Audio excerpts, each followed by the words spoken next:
Vocazione 2, variazione in prosa.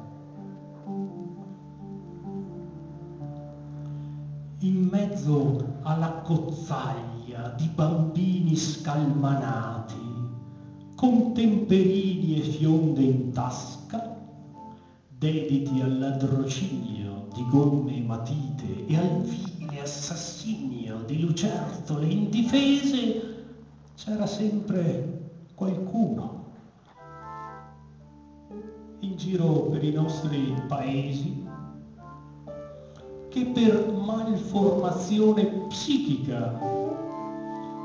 o per essere vissuto in ambienti educativi troppo rigidi si ritrovava ad essere poco vivace, esageratamente portato alla riflessione, quieto,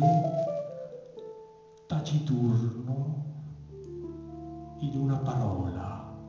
buono.